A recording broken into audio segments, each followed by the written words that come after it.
Welcome, everyone. My name is Dr. Laura Cohen, and I'm the Executive Director of the Harriet and Kenneth Kupferberg Holocaust Center at Queensborough Community College at the City University of New York in Bayside, Queens.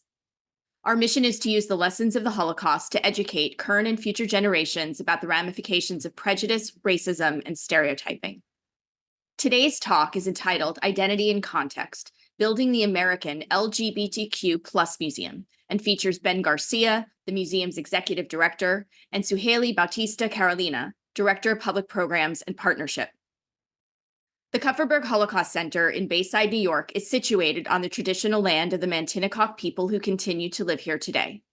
We offer gratitude and respect to all of the indigenous people of Turtle Island, past, present, and future. What I just read is what we call a land acknowledgement. This is a statement recognizing that the land we all live our daily lives on, including our schools, jobs, parks, and homes, as well as the names of towns and roads, were first inhabited by another group of people who were forcibly expelled and murdered. Today, we identify those crimes for what they are: mass atrocities and genocide. These horrors continue to have devastating political, social, psychological, economic, and environmental impacts upon and within Native American and Indigenous communities.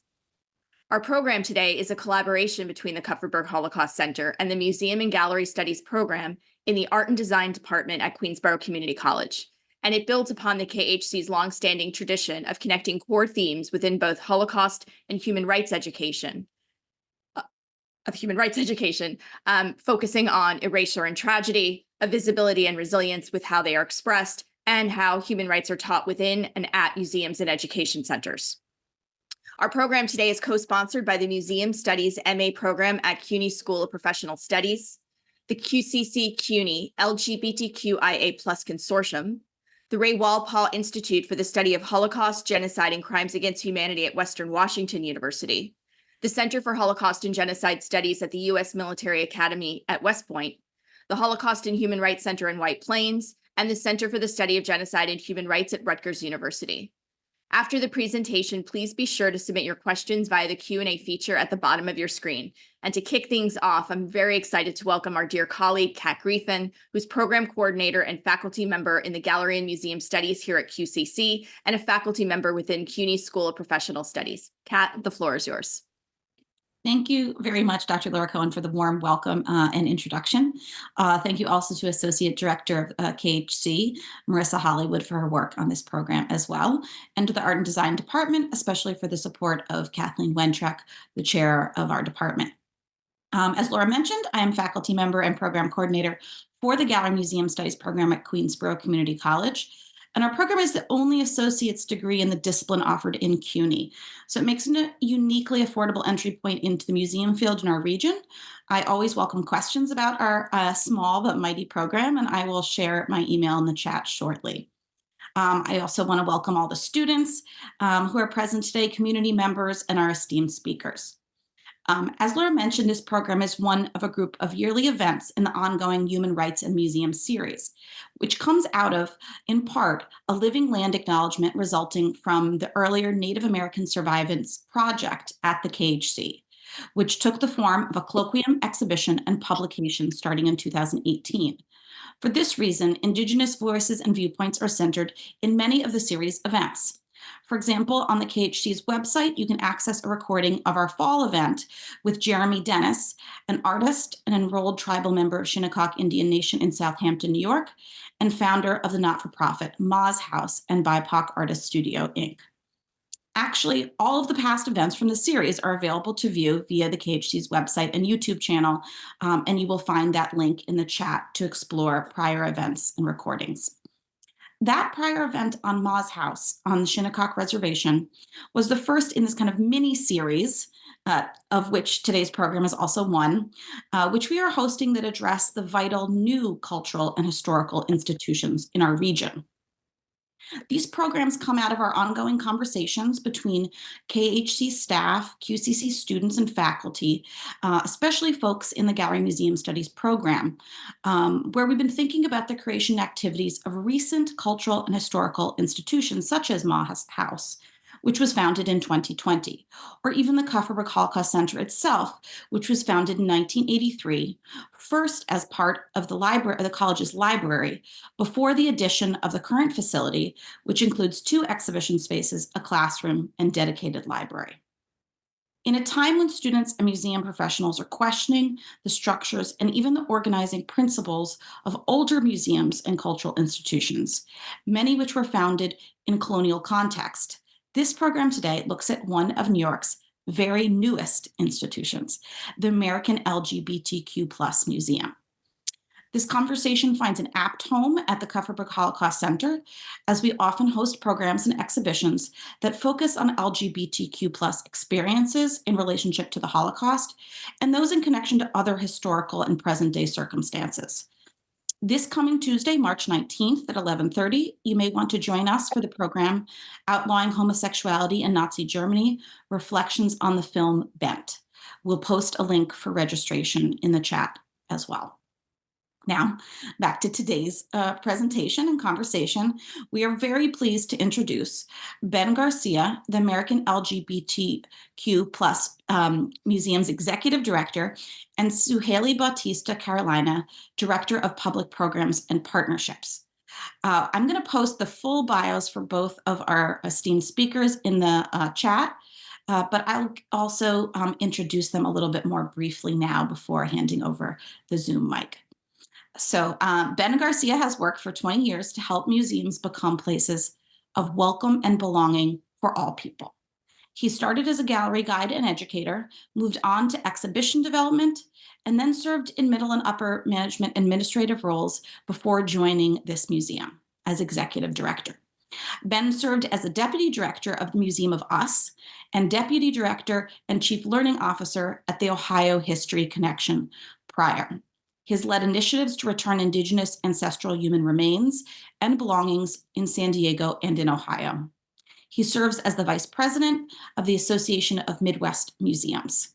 He graduated from the University of Massachusetts with a BA in art and from Bank Street College of Education with an MSED in museum leadership. He has shared his life since 1999 with his husband, a comic book artist. He is also a proud fantasy and science fiction nerd.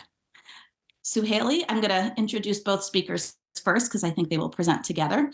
Suhaly Bautista-Carolina is the Director of Public Programs and Partnerships with the American LGBTQ Museum. Prior, she was the Senior Managing Educator of Audience Development and Engagement at the Metropolitan Museum of Art. Suhaly has held roles at the Caribbean Cultural Center African Diaspora Institute, at Creative Time, Brooklyn Museum, and a number of other organizations. She has also curated exhibitions and public programs with various other institutions. She is one of 50 field leaders profiled in Jasmine Hernandez's 2021 book, We Are Here, Visionaries of Color Transforming the Art World. She is also an herbalist, arts educator, and community organizer who serves on the executive board of Weeksville Cultural Center in Brooklyn, and is a board member of Art Table and Catalyst co-chair of the Laundromat Project. She's a member of Black Women Artists for Black Lives Matter, and she earned her BA and MPA from New York University. She lives in New York with her wife and their daughter, Luna. Without further ado, I would be very pleased to hand over the Zoom mic to Suhaly and to Ben Garcia. Welcome, and thank you so much for your presentations and for being here with us today. Well, thank you so much for hosting us today. We're so pleased to be able to join you and talk a little bit about the project that we're involved in building together. So we're each going to just take a little bit of time to give you an overview of some of the work that we're doing and where this project comes from, and then we'll open it up for conversation. So I came to this job 2 years ago after having worked in the field for over 20 years. The last 15 really focused on contexts of repatriation and decolonization, working as an ally to Indigenous ancestors and communities to see ancestors and belongings return to Indigenous communities. And And this was really a chance for me to think about and work with a different set of ancestors, a set of ancestors with whom I have more of a direct lineage. This project, this museum, at its heart is about belonging, because none of us who in some way have queer identities grew up with a sense that we belonged in this culture, in this country. And that, in large part, is because we haven't seen ourselves represented in the histories and the narratives of these lands. This museum is an opportunity to hopefully impact that, help change that, so that rising generations of queer people will be able to encounter the histories and stories of queer ancestors and predecessors in the museum and through the traveling exhibitions, digital engagements, and public programs that we present. At its heart, this is a museum that is about connecting rising generations with ancestral wisdom. And that is a real deficit that those of us who are part of this community have experienced and felt throughout our lives, and is part of what has led to some of the harder aspects of life as a queer individual, the higher rates of suicide and mortality, the isolation, the social isolation that so many queer people experience and feel. So this is a project about long-term change, long-term societal change, and making sure that the stories and the histories of a broad and intersectional group of queer people are better known across the country. The project started. And I just wanted to interrupt you for 1 second. Can you just stop your share and start it again? We're not seeing your slides. It's stuck. Thank you. There we go. So yeah, I think that might be, we've been having some issues on our end. Sorry about that, technical issues. So we'll see if this will re-engage it. If not, we'll do it without slides. Why don't we just do it without slides? We're fine. So the project started with a group of volunteers, a group of people who had spent a lot of their lives as advocates and activists for LGBTQ+ liberation. Our vision as an institution is of a world in which all people work toward and experience the joy of liberation. And our founding directors, the founding board members, were very much engaged in that work throughout their lives. From about 2017 until about 2019, early work to set a foundation for this organization happened. We hired museum consultants to do an early scope of planning, to do a bunch of community engagement, to speak with LGBTQ households around the country, to talk to leaders of LGBTQ+ cultural organizations and archives, and to really understand how an additional museum in the cultural landscape could support the work that's been going on for decades in queer archives and other cultural and social service organizations. We came up with a strategy that is predicated on 4 platforms for impact. We made a decision very early on not to be a collecting institution. There are more than 200 LGBTQ+ archives around the country, and collections in many libraries and museums of LGBTQ+ artifacts.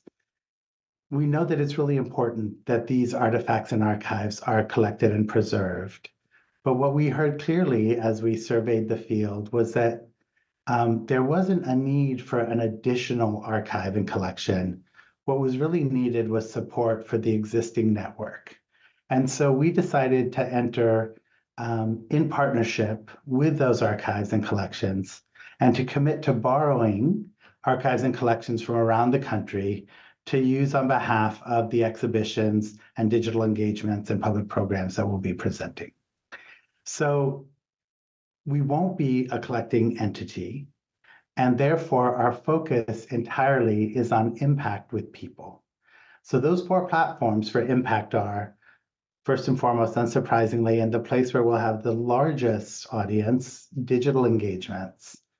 We are working with an experience and exhibition development firm called Ralph Applebaum and Associates to develop a set of exhibitions, our core exhibition, and to find a partner to create a set of digital engagements and exhibitions so that we can reach people around the world and around the country who are in places where they can't yet fully express their identity, and will be able to find information, examples from history of people who lived in ways and looked and lived like them.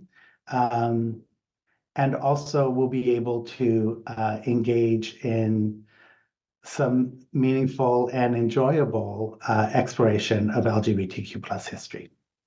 The second platform after digital is going to be a set of traveling exhibitions that we create with museums around the country and history organizations around the country.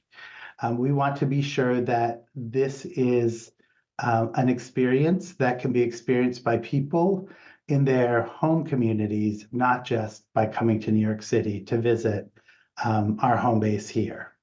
And so these traveling exhibitions will be focused on national topics of national interest. They will show up in all regions of the country. We are working to identify venues and partners that are interested in a regular relationship with us around presenting queer history. And our commitment is to create these and provide them at no cost so that the local museums that are presenting them will use their resources to build out the local story in partnership with local queer archives and organizations, so that their investment will be required, but it will stay in the community. And our investment is ensuring that these exhibitions continue to travel so that hopefully queer people living in any part of this country won't have to go more than a couple of hours by car or public transportation or bus to see one of these exhibitions. As important as it is that we have a queer museum here in New York City, it's equally important that people go to their local museums and history organizations and see queer history regularly presented. So that's the second platform. The third platform, as I've indicated, is a home base here in New York. We're in partnership with the New York Historical Society. They're building a new annex to their building on Central Park West. And our first home will be in that annex. We will have our core exhibitions there. We will share classroom space and event space and programmatic space. And visitors to New York and locals in the tri-state area will be able to come regularly and visit this National Queer Museum at the New York Historical Society. Oh, good job, Suhaly. Just on time to see a rendering by architects of the new annex looking toward Central Park West on 76th Street. So that's the third platform. And then the fourth is the museum that we have already started over the past 2 years, the work that Suhaly and our colleague Lucy are most deeply engaged in, public programs and partnerships. We are a museum in the present tense. We don't yet have our home base, but for the past couple of years, we've been working in partnership around the city and around the country to present public programs, and we launched our first traveling exhibition as well. And so I'm going to hand it over now to Suhaly to talk a little bit about the work that they've been engaged in, their path to the museum, and the wonderful public programs and traveling exhibitions they're working on. Thanks, Ben. And thanks to everyone for hosting us today and for having us. Thank you for engaging. Thank you for being interested in this museum. It's such an exciting project and something that Ben and I are really always thrilled and proud to introduce folks to. So as Ben said, we've already gotten started with traveling exhibitions, public programs, and partnerships across the country. and nourishing our relationships in New York City, our home base, where we will be stationed, where our first galleries will open, as Ben indicated. And a lot of that work is already underway. So here you have a photo of Let's do Haley. Go ahead. Sorry, Yeah. we can't see the slides, so I think we're just gonna do this without sharing. I'm sorry about that, everyone. So some of that work has already gotten started. So a lot of people say, "Oh, are you the same museum as Leslie Lohman Museum of Art?" We're not, although we are very close, and we have a really beautiful working relationship. Leslie Lohman is the largest museum in the world dedicated to just LGBTQ plus art and artists. And we will be a museum based in LGBTQ plus history and culture, which includes art, but is not exclusively looking at art, but really looking at the entire history throughout the United States. And we have some public programs. I can also put some links in the chat or share them with Marissa to share with you all that are coming up in partnership with Leslie Lohman, both in May and July. So we do have an existing partnership that we've just started to solidify. It's called the Queer Art Continuum, and it really looks at the relationship between artists of the past, queer artists of the past, and contemporary artists, and just looking through what is the relationship across time, what is the conversation that spans across temporal space that artists are having with each other, right? What is their inspiration?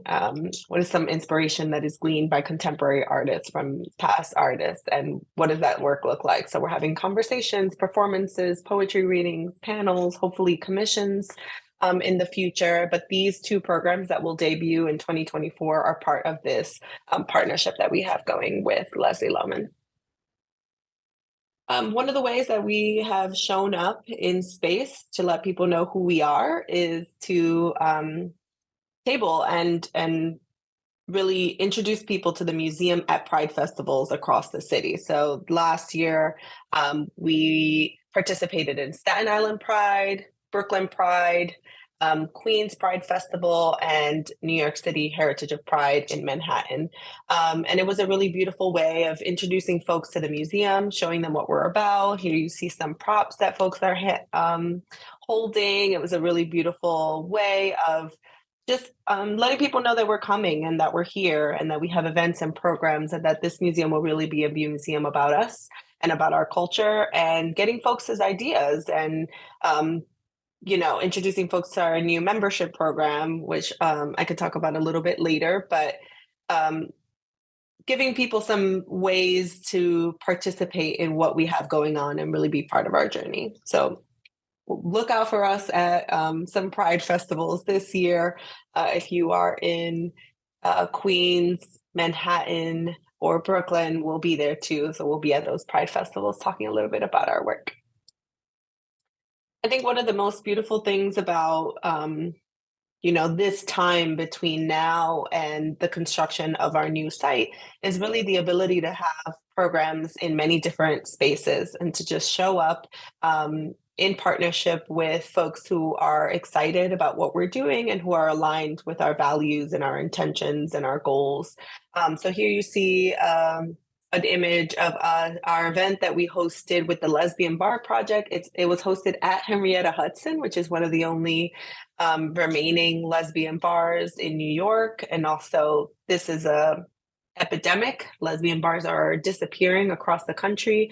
And Alida Street and Erica Rose, the two filmmakers in Black, actually, in the middle, have created a documentary about disappearing lesbian bars. And so we screened the New York episode at one of the bars that was featured in the documentary. So that was really special, in a way that we sort of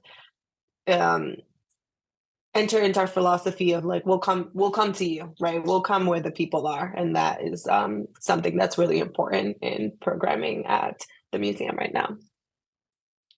We're also trying many different formats. I think that being experimental and thinking outside the box and being queering the museum format is something that we are really committed to on our team. So on the left, you'll see we did a AIDS Memorial Quilt Making Workshop. So it was actually a hands-on art making workshop at the New York Historical Society. Last December, they had some of the panels on view, and we invited an activist and quilt maker to come lead a quilt making workshop, and dozens of people came to make quilts, and that will be part of the national quilt, right? The quilt that keeps on growing, the art project that has never stopped since its inception. So that was really special and something that we want to continue leaning into is art making. In the middle, you see an image of a panel that we hosted at New Fest around films that relate to the legacy of Urvashi Vaught, one of our activist founders of the museum.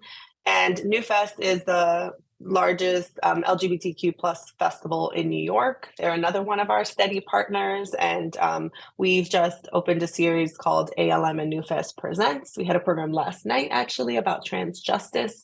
And there'll be more programs coming up, but film has identified itself as a really important format for storytelling in the museum. And so we really want to honor that by making sure that we have consistent film programming at the museum. And on the right here is a walking tour that we did of Queer Harlem together with an organization called Black Gotham. They're incredible. They do tours all around the city about Black history in New York specifically. And so we were looking at Queer Harlem and sort of where are the sites across Harlem where queer folks made an impact or had a lasting impression or where something really magical happened. And we're hoping to do some more of those tours. So stay tuned for that as well. And really thinking through what's important to queer communities, you know, in terms of our culture, our history, is really important to us. So we had an event in the Bronx at the Bronx Academy of Art and Dance. It's called BAD! About the history of ballroom culture in New York City. And these are some of the icons that are either in ballroom culture or nourish ballroom culture or write about ballroom culture. It was our first program in the Bronx, so that was really special for us. And it was really great to partner with an institution, a trusted institution in the ballroom scene, together with New Pride Agenda. They are doing some really fantastic work, policy work in New York around LGBTQ plus rights. So this is another program that we did in 2023. And then as Ben mentioned, and this is the last thing I'll say, we opened our first traveling exhibition. It's called Queer Justice, and it looks at 50 years of Lambda Legal and the ways in which they have changed the face of American law through their litigation of LGBTQ plus cases around the country. It is a wonderful and powerful, inspiring exhibition. It's all panels and archival images. It opened in New York at the LGBTQ Center in November of 2023, and it's been traveling ever since. So we took it on the road this year to Atlanta at the Center for Civic and Human Rights Museum. Then it opened in LA a few weeks ago at the LA LGBT Center, and it'll keep traveling and visit Chicago, Washington, DC, and Dallas before the end of the year. So if you find yourself in any of those cities, please do try to catch it.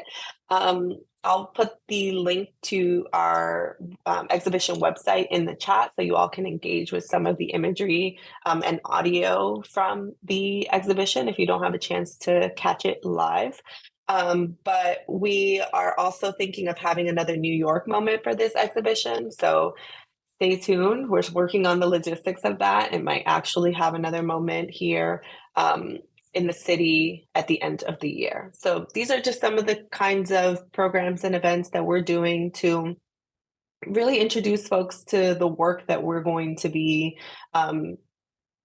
continuing on as the museum continues on its journey to having a building and having a stronger presence in New York City. But I always tell folks in my remarks, or, you know, if I'm talking to folks about the museum, that you really don't have to wait to experience what we have going on at the museum. You can become a member of the museum. You can, you know, be a volunteer. You can show up at events. You can tell your friends about what we're doing. You can sign up for our newsletter to, you know, learn about what we're doing and what our partners are doing. We often feature the work that our partners are producing as well. So Yeah, that's a little bit about programs, and I know that we are going to have a little moment for questions. I'm sure there are many. So we're excited about the museum and excited to continue the conversation. So thank you. Thank you so much, Ben and Suhaly. This is an amazing introduction. This is one of these programs that I was very excited to be able to co-host and co-organize because I wanted to learn more about what you were doing and what was coming next and things we can experience now. So yes, as Suhaly said, I want to just encourage folks to post questions in the chat. I know I see a lot of students from the Gallery Museum Studies program here who I know have questions, and folks from the community. So while we're kind of waiting for some of those questions to come in for Q&A, I'd love to get things started. And within the spirit of this kind of mini series within our broader Human Rights Museum series, we're kind of looking at newer cultural institutions. I was starting to think about what makes a museum like this somewhat different than museums founded in earlier moments, and thinking that, of course, what Ben spoke to in terms of not being a non-collecting institution, being a big decision, an important and understandable decision given what you spoke about, was one thing. And then the other thing that came to mind that I'd be so interested to hear you talk a little bit more about is this idea that I think we've all been thinking about, especially since COVID, but certainly even prior to that, the idea of bringing the museum to the people versus expectations that people have to only discover the museum within a particular brick and mortar space. That maybe there's really an interesting advantage to your position and your founding story, that you are both out of necessity and intentionally taking the museum to the people, whether that is at Pride, within a bar context, within a community center context, or all these other ways and other manners and other access points. So I'd love to hear you talk a little bit more about those kind of differences, maybe this idea about place and how people encounter your museum, or other things that you think are different, even different than other institutions that deal with queer culture or queer art or queer histories. Yeah, thank you for that question. I'll take a stab at it, and then Suhaly, you can. I think, I love the way you're framing that. We really are trying to build this museum on a different foundation, I think, than museums historically have been a part of. As someone who's worked in museums for a long time, I spent a lot of my time, as I'm sure others on this in this conversation have, working to help an organization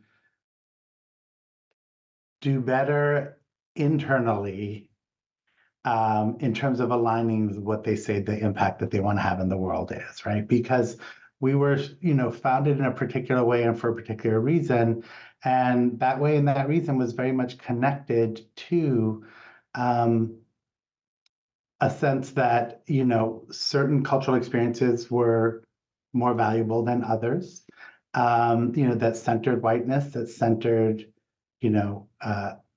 cisness and heterosexuality, that centered, men. And because of that, we really need to look at all of the ways in which our sort of neutral policies and procedures actually, in fact, uphold contexts of patriarchy, misogyny, white supremacy, whatever it might be, ableism and the like. So we have this incredible opportunity to think about, like, what does it look like to build this on a different set of foundations? What if from the beginning, we wanted to make sure that in all levels of the organization, we were ensuring representation, sort of intersectional representation, so that this would be an institution that had people around the table with lived experiences that are pertinent when you're trying to make sure that you're centering the histories and stories that haven't been told as much before, or the aspects of our community that are not as well known.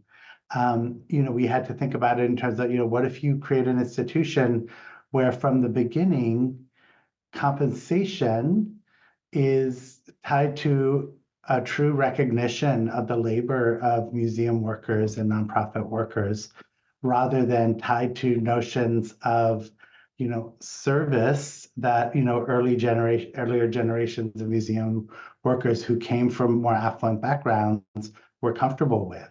And so we've made commitments to not use, field-wide surveys as guideposts for how we determine things like compensation, or determine sort of any of our policies and procedures, because we know that those field-wide norms just reinforce the history of those embedded, those embedded values that lead to inequity in different ways.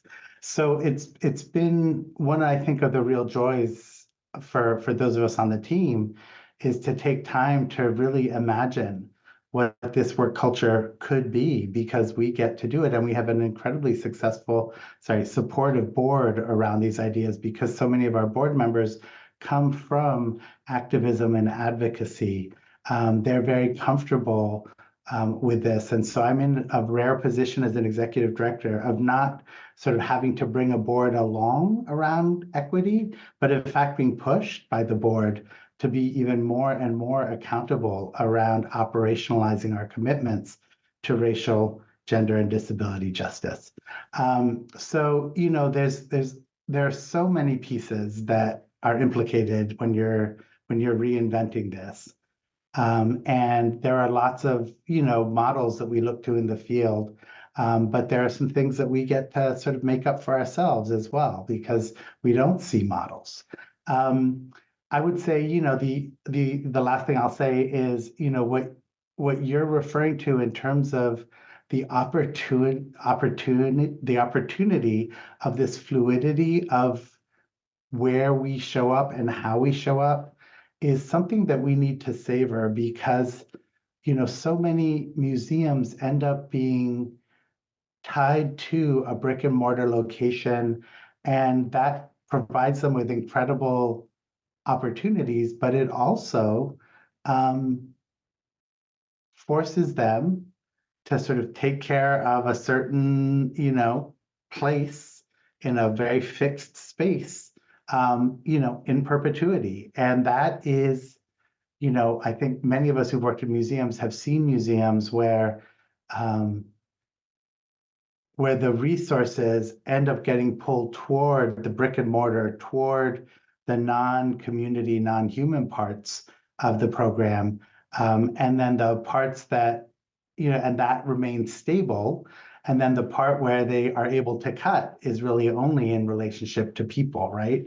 And so we just want to make sure we don't sort of get upside down in that way, as an organization, where we're always, where most of our resources are always going toward humans on the team and in our communities, and the minority of our resources are going toward a facility, right? I really appreciate that about us, about the way that we're approaching this work, and do really see the silver lining and lean into the silver lining really, really heavily of not having a physical space. Because I've worked at museums where, folks who live in the neighborhood don't understand that they have a certain access to this building, or don't feel welcome to the space, as Ben was speaking to, and we don't want to be that place, right? So if we begin as a place that has its arms wide open, I think we'll remain as a place that has its arms wide open. And that is sort of what the approach of our work and our programming. And I know that it will continue on. It is our intention that we will have these first galleries, but it's also the intention that we will continue to do programs out with partners in other places, right? We will do work across the country, and in bookstores and in libraries and in places where culture already happens, right? We acknowledge that art and culture and history belong to the people, and so we don't need to be the place that sort of towards it and requires folks to come to it, but we really want to spread it. And so doing that requires us to be open to, being out here in all the ways that we already are. And so we want to continue to be in that practice. I think that makes us unique. I appreciate that so much, and certainly that really resonates with the work of both the Kupferberg Holocaust Center and its founding within the library system of the college first, before having physical space to work with later on, and also with the way that the Kupferberg Holocaust Center and our Gallery Museum Studies program have made a certain kind of commitment to gearing our students, who are very, very largely students of color with a very large community of LGBTQ plus folks, to interact with institutions such as yours that are thinking about compensation, not just in the form of wonderful cultural experiences as staff people, but as living reasonable livelihoods. Like this is the conversations we're having all of the time, and that we're founding our work into. So we appreciate that so much. When we talk with our students about the idea of curatorial, and we go back to that word care, I love that you talked about the care of the people, not focused on the care necessarily of the objects, though we also care about the objects in collections, but in making that decision to not have be collecting or be founding within relationship to one or two or three people's historical collections that have their own biases and interests, does make it, does, I think, set your organization up well and in a very different light than many others, which is exciting. Thinking about the folks who are listening and are here, I know that the question that if the students don't ask, they always ask me later, is to know a little bit about how you came to do this work. The students have your wonderful extensive bios, as do everybody who's attending. But if there's anything else you might like to share about what brought you to this particular work, or a vignette from your career path that isn't something you share in your bio, but you feel like, knowing the conversation and community that we're speaking with, that might be something you're willing to put forward, that would be wonderful. I'm a New Yorker. I was born and raised in New York. And so this is extra special for me, because being part of founding a New York institution as someone who grew up in the city is just a once in a lifetime opportunity, right? And something that I think will be in the landscape, or I can see a future where this will be in my daughter's landscape, is so special to me. So that's just the first thing I wanted to say. And then secondly, my mother and father were both really into art. My mom was an arts and cultural producer, and my dad loved museums. So every weekend, my dad would take us to museums. And I remember one time he took us to the Museum of Natural History. I must have been like 7 years old, and my brother was like 5. And I love this that's my favorite train station, 81st Street Museum of Natural History, because of all the pop-out dinosaur fossils on the train station. So I spent a lot of time in that train station. And I remember that we were walking up to pay for our admission tickets, and I told my dad, like, Dad, I want to buy the tickets today. He was like, fine. And he gave me $1. And I was like, this is not enough money. I told my dad. And he was like, yes, it is. Watch. I thought he was just trying to embarrass me, or like make a mockery or something. I don't know. Like, was this the kind of trick? And then I put the $1 down, and then I was like, 3 tickets or something, and I got 3 tickets back, and then they got the $1, and it worked, right? It just worked. It was like magic. And I was like, what? How did this happen? And he taught me about pay as you wish. Like he introduced that concept to me in that moment.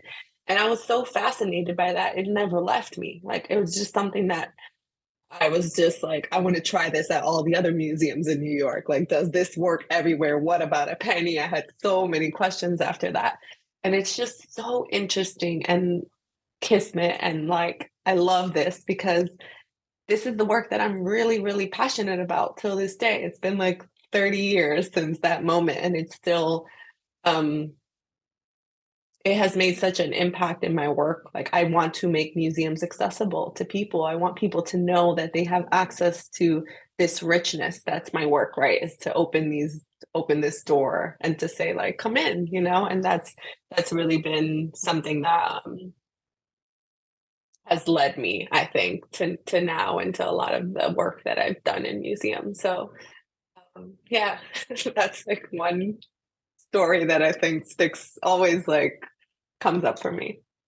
Thanks, Suhaly. I love that. Mhm. And you go through that subway station all the time now too. So Yeah.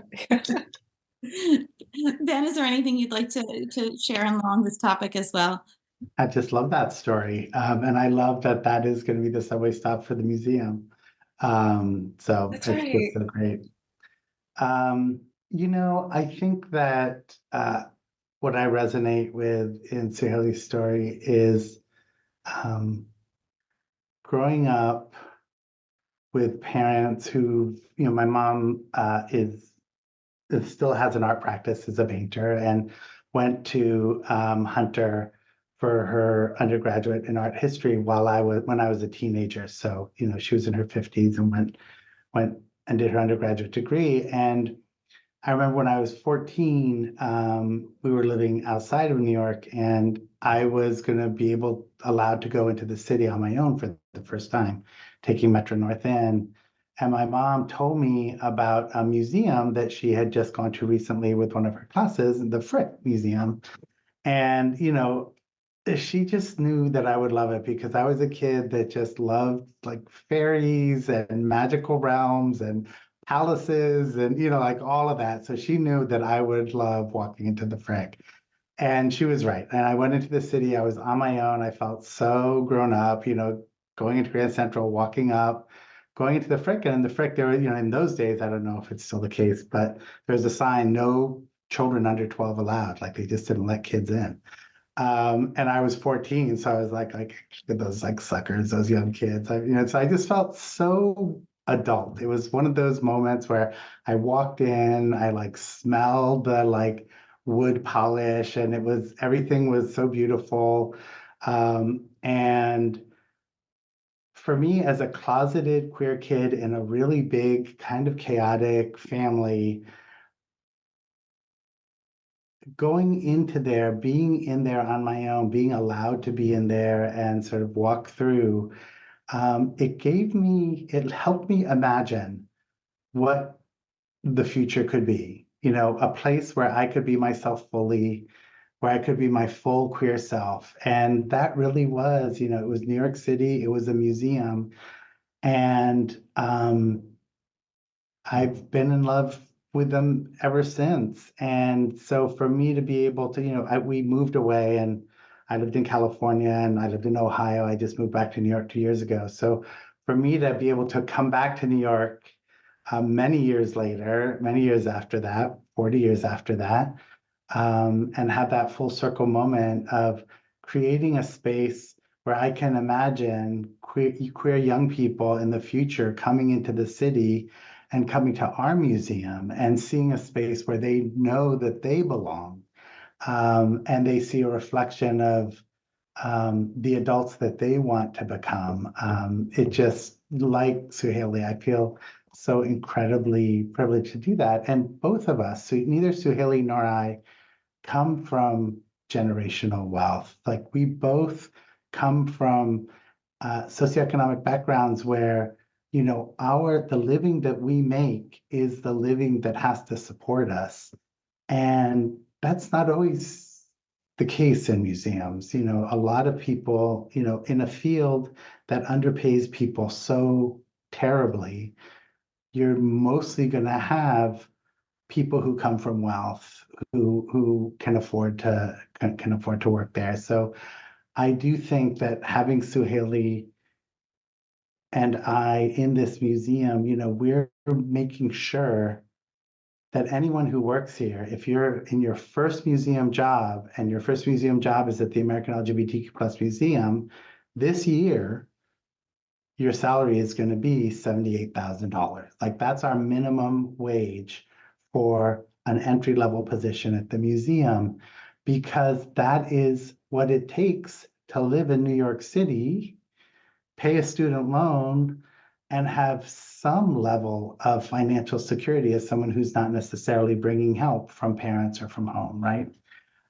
So that's so important to us, and it is not the case in probably 90, I feel comfortable saying 95 to 97% of museums.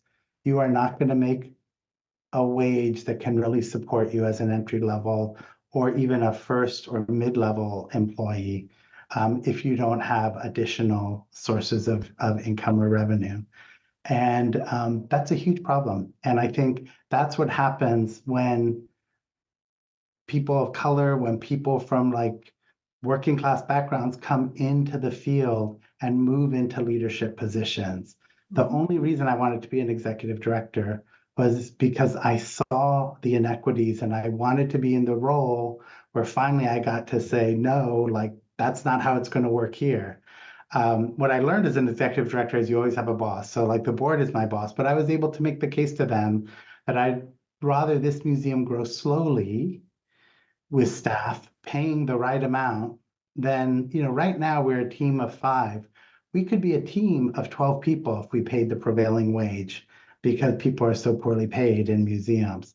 But we've made a decision not to do that and not to be that place so that more people like the kids we were can find a future working in museums.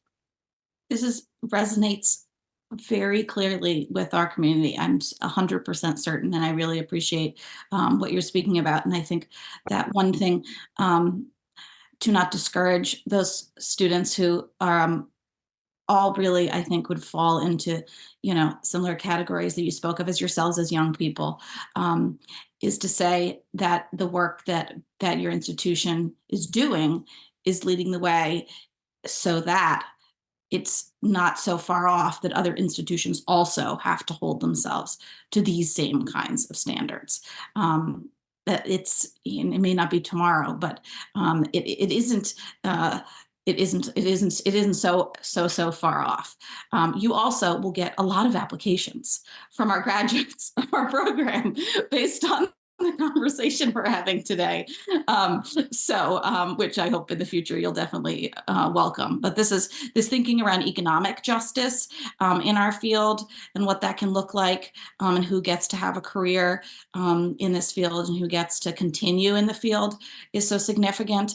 And I appreciate you speaking to also that particularly your role as the executive director, because we worked at the Kupferberg Holocaust Center, worked with amazing woman Danielle Means for that Survivance project. She was the co-curator, and she went on to be the first, as far as we understand, first Native American woman to run any museum not focused only on Native American or Indigenous materials. So this is, and someone has to be the first, and someone has to lead the way and set the tone, and then allowing for so many other people to come after and make those changes. Within that spirit, we have a completely practical question, which I really appreciate. And Mitchell asks, so will the museum be pay what you wish when it opens on 78th Street? So I can't answer that yet because we are actually right now in the process of creating an MOU, a legal agreement between us and the New York Historical Society. Our desire is to have it be pay what you wish. And so that's our goal. We're going into the conversation to try to figure out how to make that happen. And also, we're going to be a partner to another organization that has their own approach. And so we haven't worked that out yet, but that is certainly the goal for our board and for our team. Access, making this space as accessible in every way possible is really important to us.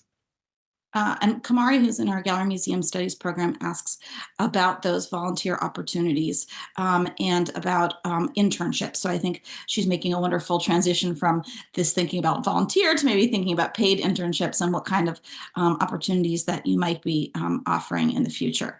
I'm going to throw in the other question too, because as time gets short and we wrap up in a little bit, also, Zoe from Gallery Museum Studies program asks about what kinds of difficulties the museum might have encountered if any, or opposition in the creation of this new institution? So totally different questions, but maybe each of you can take one of those.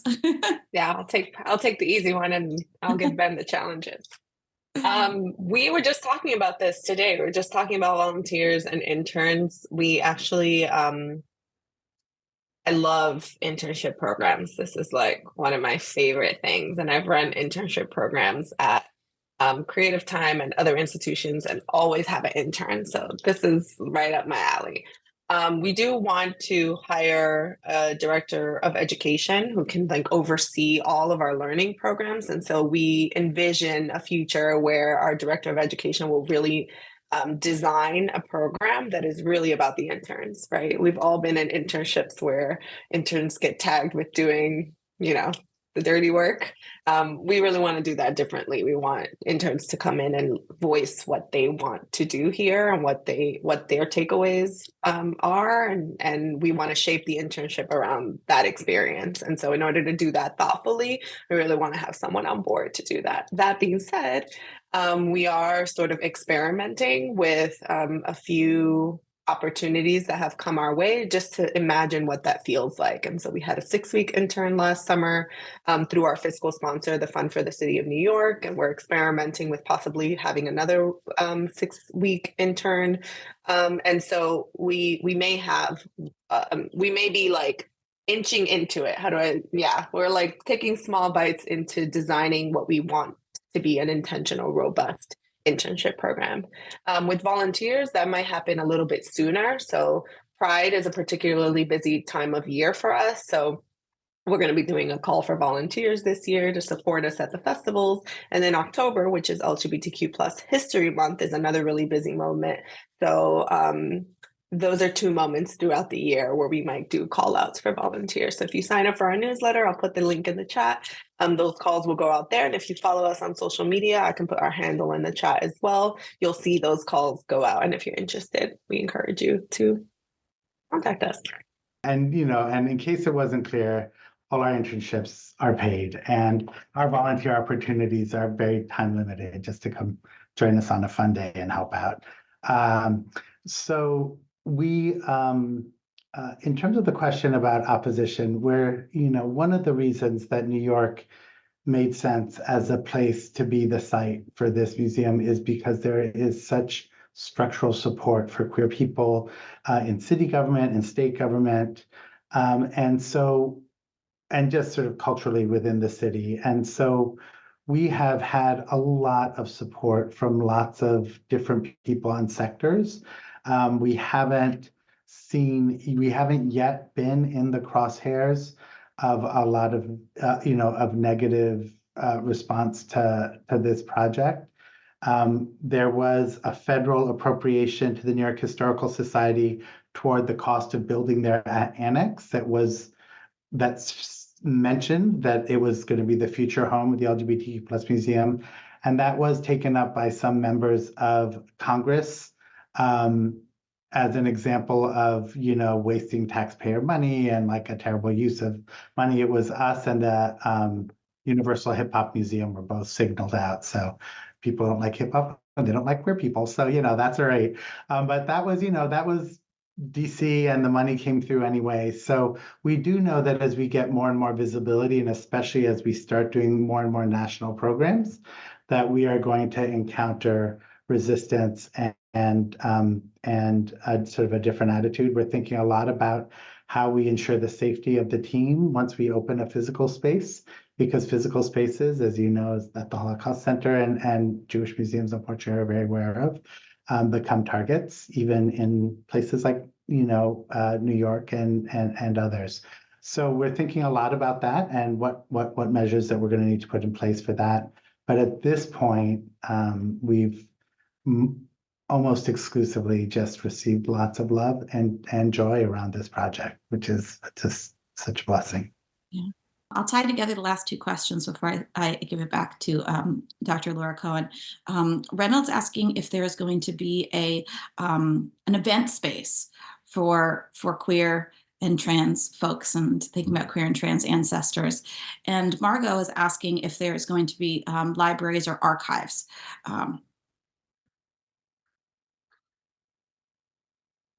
For research purposes and so forth. Yeah. Yeah, I feel like there will be some way of us hosting events or co-hosting programs with other folks. So in terms of event space, that's another thing that's happening in the MOU right now that Ben mentioned, is we're figuring out like what's the shared space on the campus, and we might have access to auditoriums and classrooms and the roof terrace, for example, where events can happen in partnership. So in terms of event space, we imagine, or that our desire is to have space that could be shared with our partners and folks that are interested in working with us. And in terms of libraries and archives, we are lucky that our first home will be in an institution that has a very long established library and archive. They are beginning to collect more and more queer material in anticipation of us being there. So we will have spaces that we can use for those kinds of functions. However, we will not be building a library and archive of our own in this first stage of our existence. If down the line we end up moving into a different facility that's our own and there's some more space for that, we'll revisit that decision about collections. But in, at least for the first decade or so, that's not our intention. Well, also teaching for the Museum Studies program, MA program with the School of Professional Studies in CUNY, which is a direct partnership with the New York Historical Society. I know what a great partner the New York Historical Society is. So I imagine that all of these things that are developing will develop really beautifully. So Ben and Suhaly, thank you so much. I'm going to hand the mic back to Dr. Laura Cohen to wrap up the program with you. Thank you for the generous conversation. It's been fantastic. I know students will have many questions to come, but I think this is a perfect way to kind of begin to close our program. So thank you. Thank you very much. Thank you. Thank Suhaly you. and Ben, I'm just in awe.